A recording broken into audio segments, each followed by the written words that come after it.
بسم اللہ الرحمن الرحیم وعن انس بن مالک رضی اللہ تعالی عنہ قال ان ابا بکر الصدیق رضی اللہ تعالی عنہ قال نظرت الى اقدام المشرکین على رؤوسنا ونحن في الغار فقلت يا رسول الله لو أن أحدهم نظر إلى قدمي أبصرنا قال يا أبا بكر ما ظنك باثنين الله ثالثهما متفق عليه۔ سیدنا حضرت انس بن مالک رضی اللہ تعالیٰ عنہ سے روایت ہے، فرماتے ہیں کہ ہجرت کے سفر میں غار ثور میں جب مشرکین غار کے دروازے تک، غار کے منہ تک پہنچ گئے تو سیدنا ابوبکر صدیق رضی اللہ تعالی عنہ نے نبی علیہ السلام سے عرض کی کہ اگر ان میں سے کسی نے اپنے قدموں کی طرف بھی دیکھ لیا تو ہمیں دیکھ لے گا۔ رسول اللہ صلی اللہ علیہ وسلم نے فرمایا، ابو بکر آپ کا کیا خیال ہے، وہ دو آدمی نقصان اٹھا سکتے ہیں جن کے ساتھ تیسرا اللہ ہو؟ ہمارا یہ درس حدیث 60 دنوں کا تھا اور آج سے آخری ہفتہ شروع ہو رہا ہے۔ اللہ تعالیٰ کا لاکھ لاکھ شکر ہے کہ اللہ تعالیٰ نے اپنے فضل و کرم سے حدیث پاک کے سبق میں مجھے اور آپ کو شرکت کی توفیق عطا فرمائے رکھی، اور الحمدللہ ہمارا یہ مبارک سلسلہ اختتامی مرحلے میں آج داخل ہو رہا ہے۔ احادیث مبارکہ مختلف عنوانات پہ پڑھتے رہے ہیں، آج انشاءاللہ چند احادیث مبارکہ عرض کریں گے رسول اللہ صلی اللہ علیہ وسلم کے معجزات کے حوالے سے، کہ اللہ تعالیٰ نے رسول اللہ صلی اللہ علیہ وسلم کو کیسی نرالی شان عطا فرمائی تھی۔ اور اللہ کی قسم آپ علیہ الصلاۃ والسلام کی مبارک زندگی میں ذرا سا غور کریں، جدھر دیکھیں سچائی کے پہاڑ نظر آئیں گے، جدھر دیکھیں گے آپ علیہ الصلاۃ والسلام کی عادات مبارکہ، آپ علیہ السلام کی مبارک گفتگو، آپ علیہ السلام کی زبان اقدس سے جو نکلا بس وہ سچ ہی ہو کر رہا، جو زبان اقدس سے نکلا۔ اور نبی کریم صلی اللہ علیہ وسلم کی ایک ایک ادا بتاتی تھی کہ آپ کا رابطہ اللہ رب العالمین سے ہے، عالم الغیب والشہادہ، اس ذات کے ساتھ آپ علیہ السلام کا ڈائریکٹ رابطہ ہے۔ تو ایسی باتیں بھی آپ علیہ الصلاۃ والسلام بتا دیا کرتے تھے جو عام آدمی کے لیے بالکل ناممکن تھی۔ قرآن کریم میں ہے کہ اللہ تعالیٰ عالم الغیب ذات ہیں اور وہ اپنے رسولوں کو غیب کی باتیں ظاہر فرما دیتے ہیں۔ تو پھر رسول جو بھی اپنے زمانے کے ہوتے تھے، پھر وہ اپنی امتیوں پر وہی باتیں ظاہر فرما دیتے تھے۔ وہ جو کل بات آنے والی ہے اگر وہ آج پہلے سے پتہ چل جائے تو یہ کس بات کا ثبوت ہے کہ جس ہستی نے ہمیں بتایا ہے اس کا براہ راست اور گہرا تعلق اس اللہ کے ساتھ ہے جو عالم الغیب ہے اور ہر چیز کو جاننے والا ہے۔ اگر اللہ سے کٹ جائیں، جیسے ہمارا اللہ سے کوئی براہ راست رابطہ نہیں ہوتا، کوئی وحی ہم پہ نہیں اترتی تو ہمیں کیا پتہ کل کیا ہو جائے گا. ہم جاہل مطلق ہیں کل کے بارے میں. قرآن کریم میں ہے وَمَا تَدْرِي نَفْسٌ مَاذَا تَكْسِبُ غَدًا، کوئی نہیں جانتا کل میرا کیا ہوگا، کوئی نہیں جانتا کل میں کس حال میں ہوں گا. یہ ایک اللہ ہی ہے جو جانتا ہے. اللہ تعالیٰ کبھی کبھی یہ اشارہ دینے کے لیے کہ جن کو تم رسول مان رہے ہو یہ واقعی رسول ہیں، واقعی نبی ہیں، ان کا ہمارے ساتھ ڈائریکٹ رابطہ ہے، یہ عام آدمی نہیں ہے. تو یہ ظاہر کرنے کے لیے اللہ تعالیٰ بہت ساری چیزیں دکھایا کرتے ہیں. تو آج ذرا ان کے بارے میں چند باتیں عرض کی جائیں گی. معجزات اللہ تعالیٰ نے پہلے نبیوں کو بھی عطا فرمائے اور ماشاءاللہ وہ بھی بڑے کمال کے معجزے تھے. ایک ایک معجزہ اپنی جگہ بہت بڑی چیز تھا. لیکن رسول اللہ صلی اللہ علیہ وسلم کے اور ان کے معجزات میں فرق ہے. پہلے نبیوں نے جتنے معجزات دکھائے بس وہ وقتی تھے. آپ علیہ الصلوۃ والسلام کے بہت سارے معجزات ایسے ہیں جو وقتی نہیں ہیں، وہ قیامت کی صبح تک جاری رہیں گے، قیامت کی صبح تک جاری رہیں گے. اور پہلے حضرات کو بھی اللہ نے بڑے کمال کے معجزے دیے لیکن ان کی تعداد بہت تھوڑی ہوتی تھی. لیکن آپ علیہ الصلوۃ والسلام کے معجزات کو اگر کوئی گننا چاہے تو گن نہیں سکتا، گننا چاہے تو گن نہیں سکتا. ہر بات بتاتی تھی یہ اللہ کے سچے نبی ہیں. اور کئی دفعہ ایسے ہوا کہ آپ علیہ الصلوۃ والسلام نے وحی کی وجہ سے ایک بات بتائی، پھر کچھ وقت بعد وہی بات سچ ہو کے سامنے آئی تو رسول اللہ صلی اللہ علیہ وسلم نے خود فرمایا اشہد ان لا الہ الا اللہ وانی رسول اللہ. فرمایا کہ میں گواہی دیتا ہوں اللہ کے سوا کوئی عبادت کے لائق نہیں اور میں اللہ کا رسول ہوں.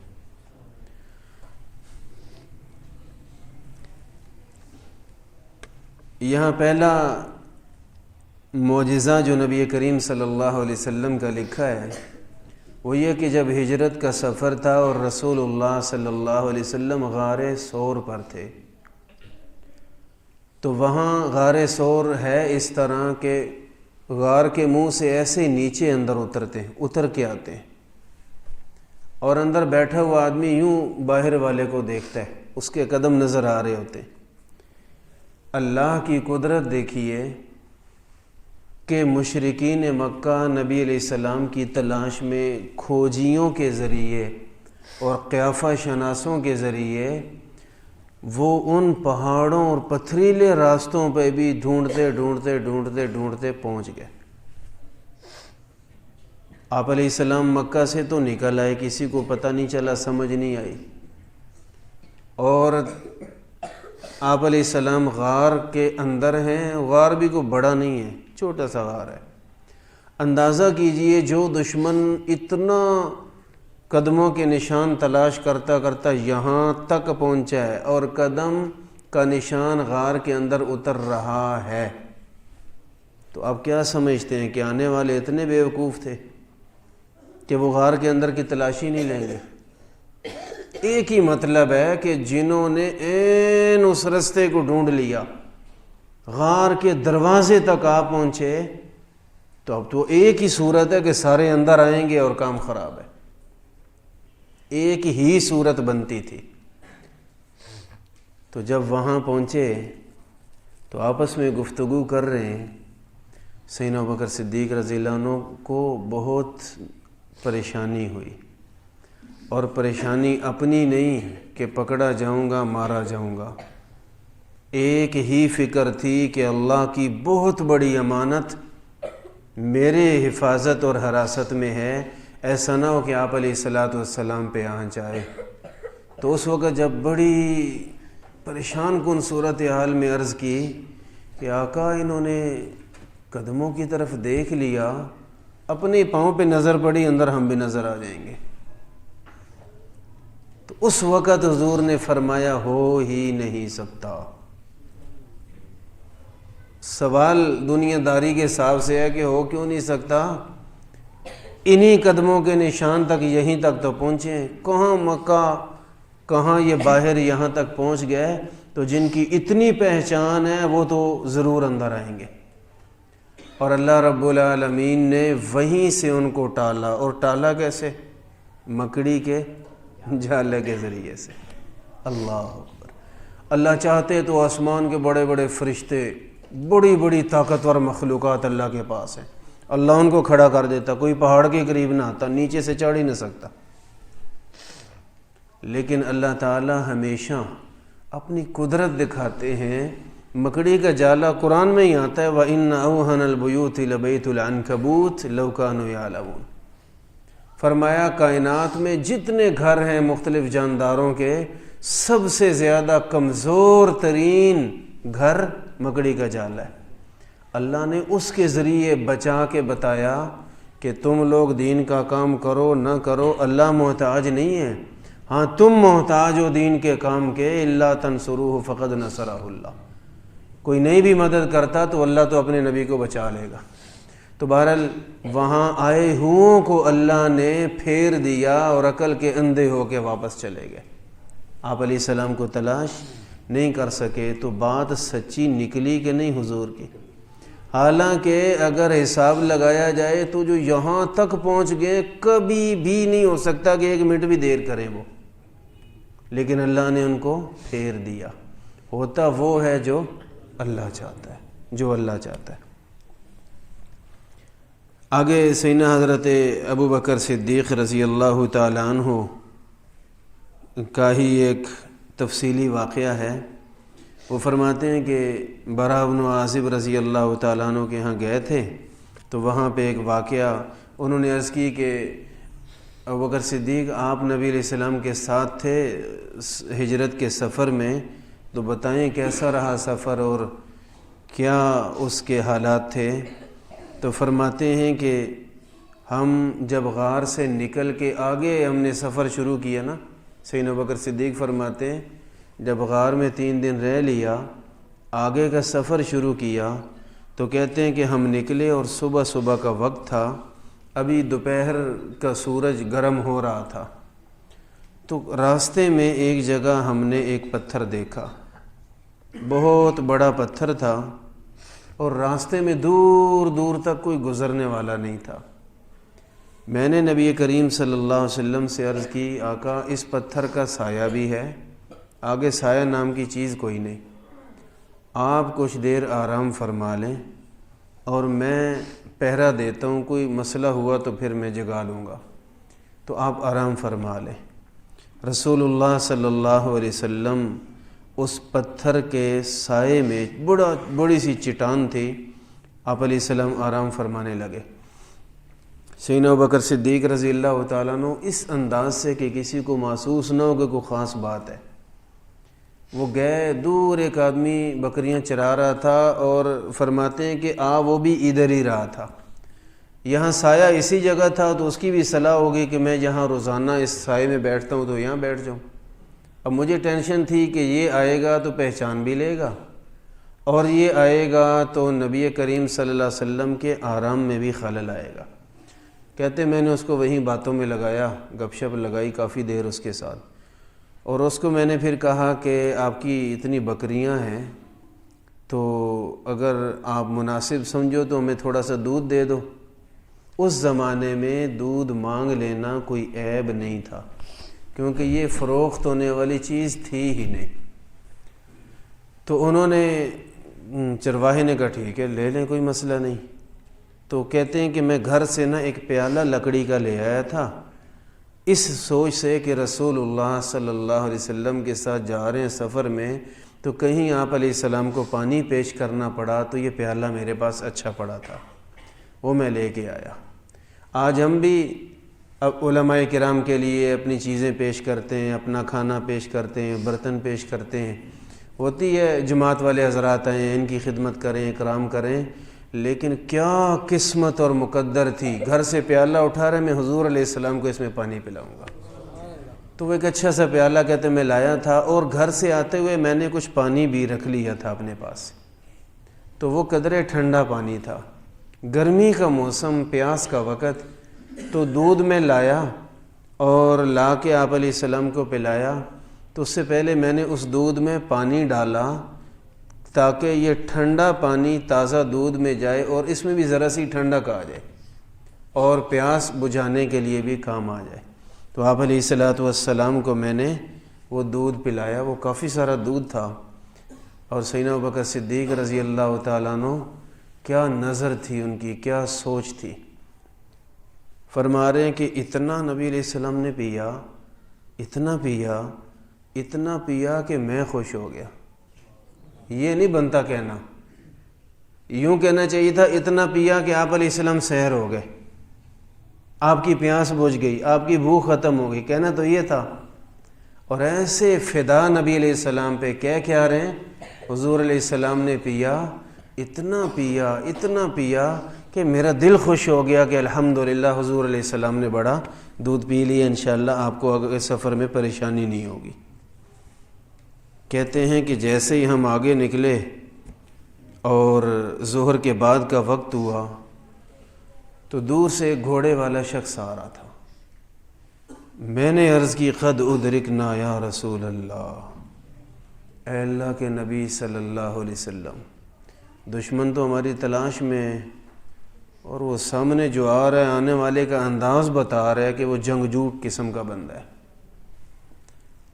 آپ علیہ الصلوۃ والسلام نے فرمایا لا تحزن ان اللہ معنا، ابو بکر گھبراؤ نہیں، غم نہ کرو، اللہ ہمارے ساتھ ہے۔ اللہ تو ساتھ ہے، لیکن بالکل صحرائی علاقہ، سامنے آپ حضرات ہیں، دشمن بھی پہنچ گیا، یہ ایک پہنچا تو پیچھے اور بھی کتنے آ رہے ہوں گے، تو اللہ تو ساتھ ہے لیکن بچیں گے کیسے؟ تو حضور نے فوراً اس کے آنے سے پہلے ہی فرما دیا تھا لا تحزن ان اللہ معنا، ابو بکر غم نہ کرو، اللہ ہمارے ساتھ ہے۔ یہ اللہ کی ذات پہ اعتبار نبی علیہ السلام کا، اور جو زبان نبوت سے نکلا وہی ہوا۔ آنے والا دشمن تھا سراقہ بن مالک،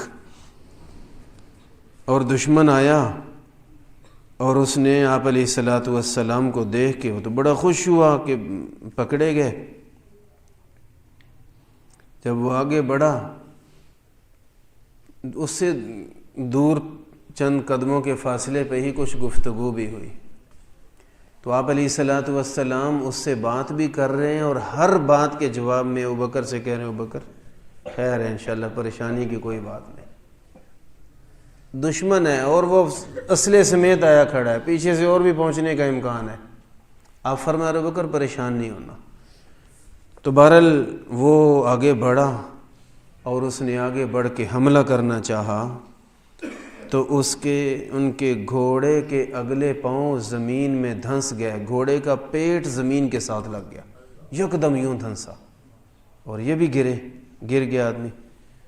تو اٹھے اور اٹھ کے دوبارہ سوار ہوئے، آپ علیہ السلام سے معذرت کی، اور یوں کرتے 3 دفعہ گرا، اور 3 دفعہ گرنے کے بعد آپ علیہ السلام کو سمجھ گیا کہ یہ اللہ والے واقعی ہیں، ہم غلطی پہ تھے، اللہ ان تک مجھے نہیں پہنچنے دے گا، کھڑے یہ سامنے ہی ہیں، میرے پاس سب کچھ ہے حملے کے لیے، لیکن میں حملہ کر نہیں سکوں گا، اللہ کرنے دے گا ہی نہیں۔ تو بہرحال معافی مانگی اور عرض کی کہ مجھے معاف کر دیں اور میری جان بچ جائے، میں آپ کو کچھ نہیں کہوں گا۔ تو نبی کریم صلی اللہ علیہ وسلم نے دعا فرمائی اور فرمایا کہ وعدہ کرو واپس جاؤ گے، جو ادھر آ رہا ہوگا اس کو وہیں پیچھے ہی لے جاؤ گے۔ اس نے کہا جی آپ فکر نہ کریں، آپ کی طرف کوئی نہیں آئے گا۔ تو اس میں ایک یہ کہ وہ پھر گئے واپس، اور جو آتا اس کو واپس کہتا یار ادھر سے میں نے دیکھ لیا، ادھر وہ نہیں ہے، یہ کہ مجبوری سے کہتا اور سب کو لے گیا واپس۔ آپ علیہ السلام کا سفر خیر و عافیت سے مکمل ہو گیا، اور وہی ہوا نا جو حضور نے فرمایا تھا، دشمن آیا کھڑا ہے اسلحے کے ساتھ، پوری تیاری کے ساتھ حملہ کرنے والا ہے، حضور فرما رہے ہیں اللہ ہمارے ساتھ ہے، ابو بکر پریشان نہیں ہونا آپ نے۔ تو وہی ہوا جو میرے نبی نے فرمایا تھا۔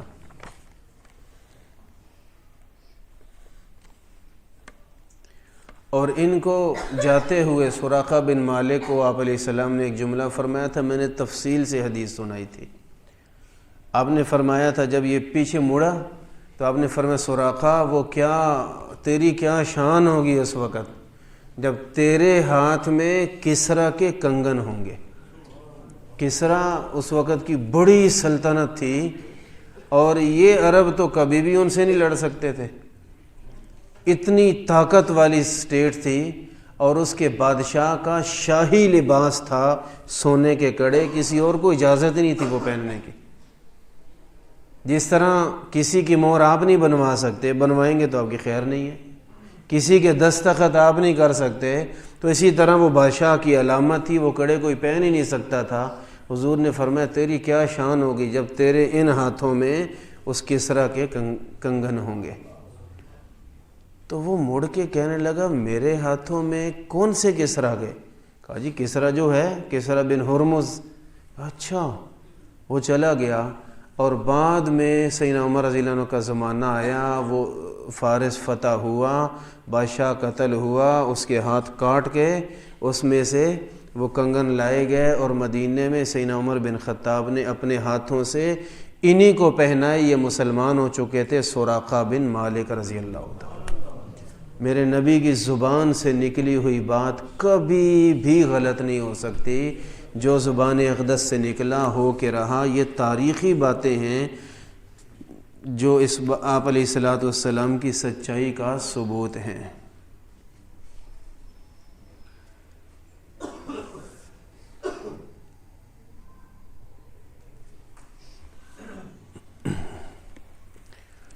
صحابہ فرماتے ہیں کہ جب غزوہ بدر تھا، رسول اللہ صلی اللہ علیہ وسلم کے لیے میدان بدر میں ایک جگہ ایک چھپر سا بنایا گیا۔ رمضان کا مہینہ اور بڑی شدید گرمی تھی، صحرا، پہاڑ بھی ہیں اور ریتلا علاقہ بھی ہے، تو ریتلے علاقے کی تپش بہت زیادہ ہوتی ہے۔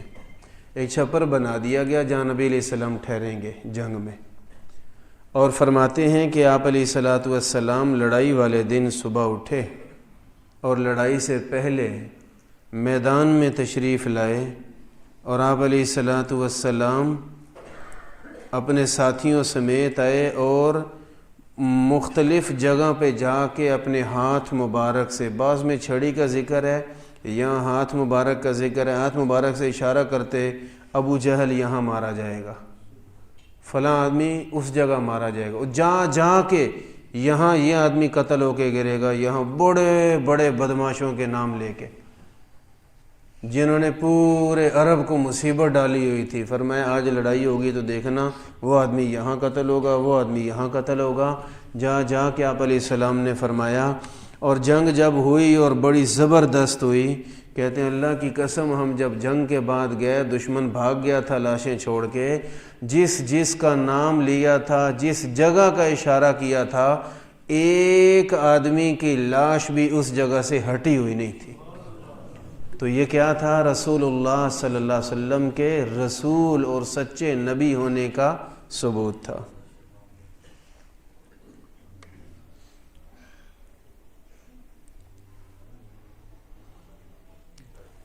آپ علیہ الصلوۃ والسلام نے ایک صحابی ہیں عبداللہ ابن عتیق رضی اللہ تعالیٰ عنہ، ان کو بھیجا اور آپ نے فرمایا کہ ابو رافع ایک یہودی ہے، اس کو قتل کر کے آؤ۔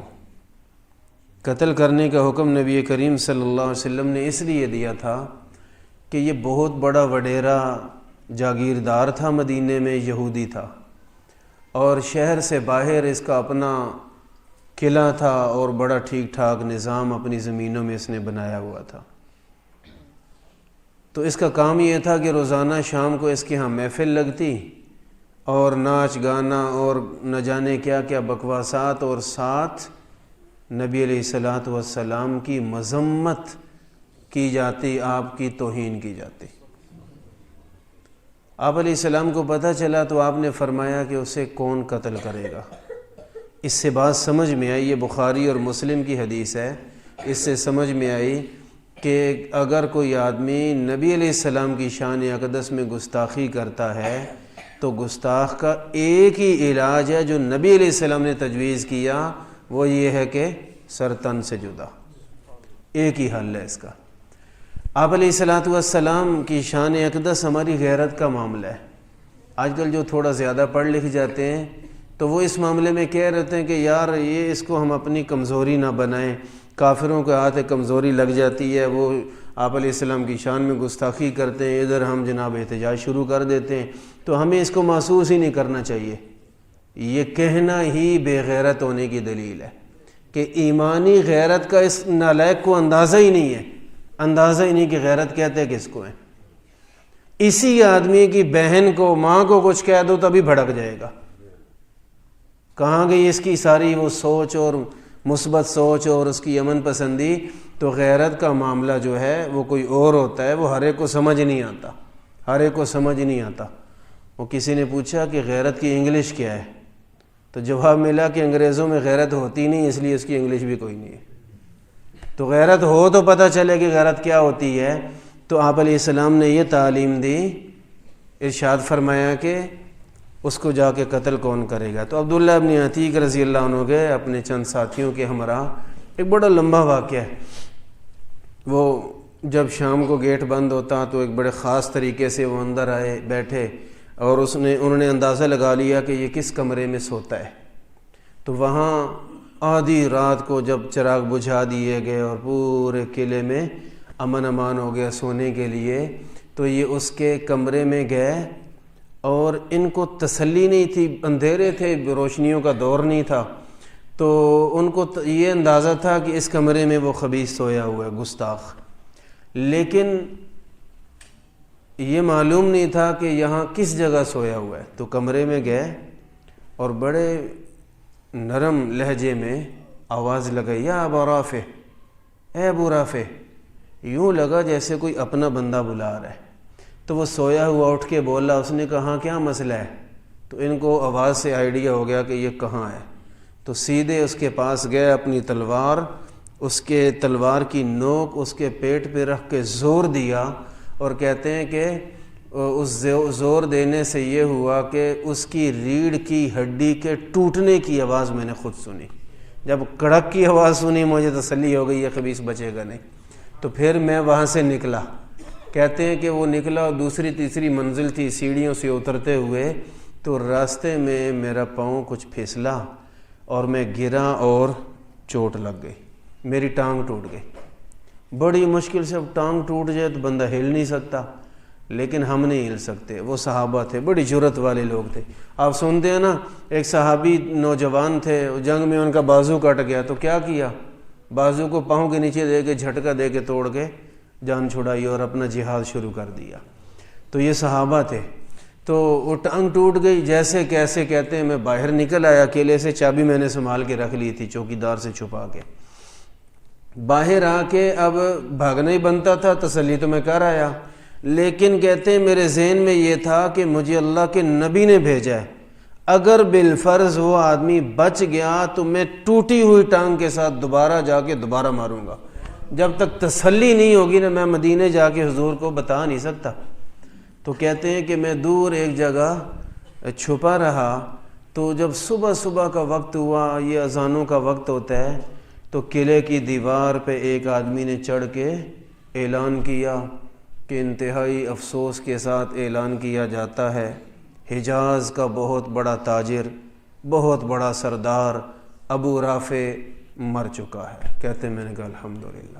پھر میں اس حالت میں وہاں سے مدینہ طیبہ پہنچا، آقا علیہ السلام کو خوشخبری سنائی، اور ساتھ میں نے اپنی تکلیف بتائی، میری تو ٹانگ ٹوٹ گئی ہے۔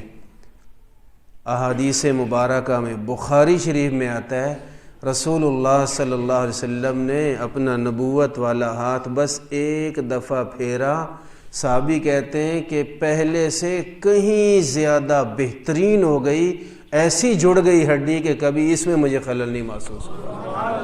تو یہ کیا تھا؟ میرے نبی کی سچی نبوت کا ثبوت، آنکھوں دیکھا ثبوت۔ ادھر نبی کریم صلی اللہ علیہ وسلم غزوہ خیبر میں تھے، آپ نے فرمایا بڑے دن ہو گئے خیبر فتح نہیں ہو رہا، تو میں کل جھنڈا اسے دوں گا جس کے ہاتھ پہ اللہ فتح دے گا۔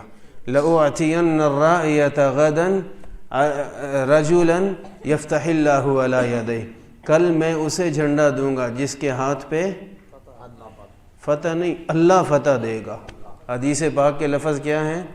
جس کے ہاتھ پہ، ذرا ایک دفعہ بول دیں، کسی وجہ سے کہہ رہا ہوں، جس کے ہاتھ پہ اللہ فتح دے گا۔ حدیث کے لفظ ہی ایک دن پہلے یہ تھے۔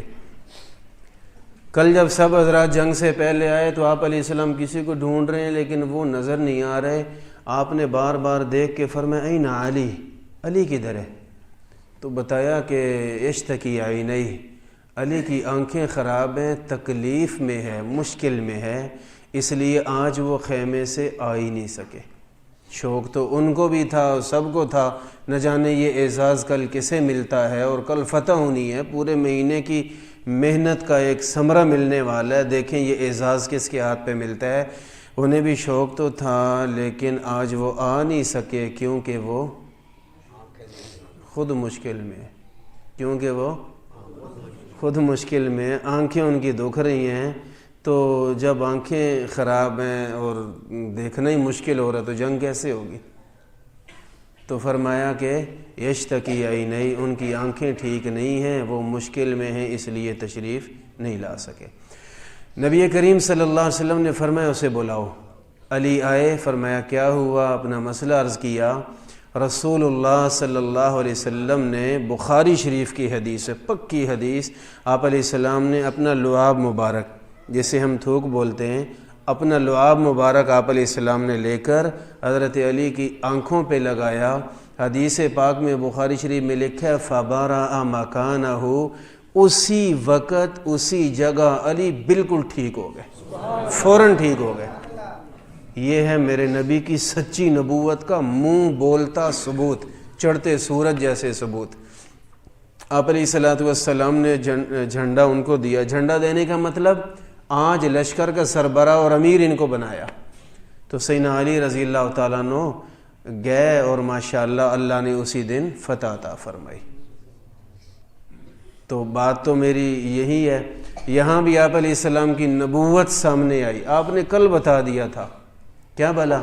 کل جھنڈا ایک خاص آدمی کو دوں گا اور اللہ اس کے ہاتھ پہ فتح دے گا، اور فتح ہو گئی۔ تو یہ بھی تو نبی علیہ السلام کی سچائی تھی۔ یہاں کچھ لوگ کہہ دیتے ہیں کہ دیکھا پھر، مانتے نہیں ہیں نا، علی مشکل کشا ہے کہ نہیں؟ سارے لوگ مشکل میں، ایک مہینے سے، اللہ کے نبی بھی مشکل میں، فتح نہیں ہو رہی، اور پھر کس کے ہاتھ پہ ہوئی؟ حضرت علی رضی اللہ تعالیٰ عنہ۔ تو پھر کہو نا علی مشکل کشا ہے، علی نے سب کی مشکل دور کر دی کہ نہیں کر دی؟ تو اس کا جواب یہ ہے کہ یہ تو ضرور ہے کہ اللہ نے سیدنا علی رضی اللہ عنہ کو عزت دی، یہ اعزاز انہیں ملا، واقعی ملا، سبحان اللہ، علی کی شان ہے۔ لیکن یہ جو مشکل کشا کہنا ہے یہ مشکل ہے۔ اللہ کو تو پتہ تھا بعد میں کیسے کیسے نمونے آئیں گے۔ اللہ نے علی کے ہاتھ میں جھنڈا آنے سے پہلے ایک اشارہ دے دیا ہے کہ علی آج کیوں نہیں آئے؟ کیونکہ وہ خود مشکل میں ہوں، اور جو مشکل میں خود ہو وہ مشکل کشا کبھی بھی نہیں ہو سکتا۔ مشکل کشا کا مطلب کیا؟ یہ فارسی زبان کا لفظ ہے، مشکلات کو حل کرنے والا۔ اگر علی خود مشکل کشا ہوتے تو پہلے اپنی مشکل تو حل کر لیتے۔ اور یہاں آ کے جو یہ کہہ رہا ہے کہ علی مشکل کشا ہے، مشکل حل کی، تو بھئی مشکل میں صرف صحابہ نہیں تھے، مشکل میں تو حضور علیہ السلام بھی تھے، مہینہ ہو گیا فتح نہیں ہو رہی۔ تو کیا حضرت علی رضی اللہ تعالیٰ عنہ کو مشکل کشا کہتے ہوئے نبی علیہ السلام کی بھی شان گھٹائی جا رہی ہے کہ نہیں؟ گھٹائی جا رہی ہے۔ تو اللہ نے شیر خدا کو بڑی عزتیں دی ہیں، بڑے رتبے دیے ہیں، سبحان اللہ، لیکن مشکل کشا ایک اللہ کی ذات ہے۔ نبی کریم صلی اللہ علیہ وسلم نے تو پہلے ہی ایک دن پہلے بتا دیا تھا کہ فتح کون دے گا؟ اللہ دے گا۔ فتح کون دے گا؟ اللہ دے گا۔